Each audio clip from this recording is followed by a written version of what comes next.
Hey guys, I always seem to forget an important thing after doing one of these. So I'm looking at my Protestant Reformation outline page.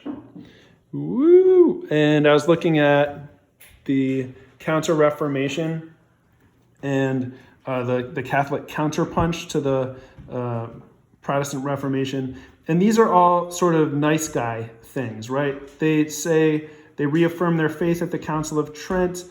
They have art, they have educators, but there's also a dark side to the Counter Reformation. And this is the fun part, I forgot to talk about it. And so they use the carrot and they also use the stick. Other ways to get people to come back to the Catholic Church are through using intense censorship. There's something called the Index of Forbidden Books.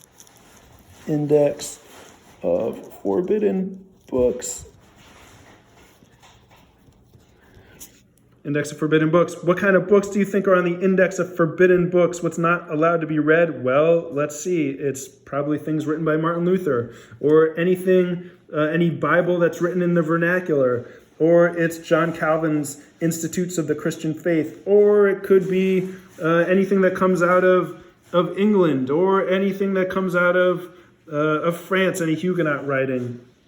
Perhaps it's writings by Machiavelli that are based on secularism. Also during this time, this is the mid-1500s, this is when you have Galileo, or you could also have, Copernicus and Vesalius with science writings. That would be in the Index of Forbidden Books. And of course, if you make anything forbidden, that means people are definitely going to want to read them. But in Catholic countries, there's an Index of Forbidden Books. The other thing is the Inquisition.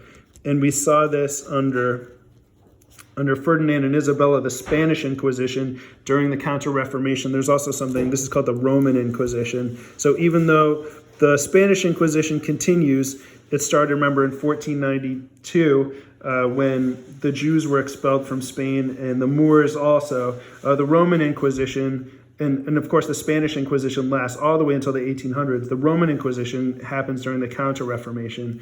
And this is the use of inquisitors, where torture is commonplace, and seeing who is a true Catholic, and especially people who were formerly Jews or formerly Moors, the so-called conversos, are many of them are tortured and forced to confess under torture. And so this is another way that the Catholic Church is able to try to get believers back, whether it's through the carrots of the Baroque art or the missionary activities of the Jesuits, whether it's through their own meetings, or whether it's through censorship and violence and terror. And so these are different ways which governments later also try to get people to obey them. And so the Catholic Church is trying that here in the Counter Reformation. All right, thank you.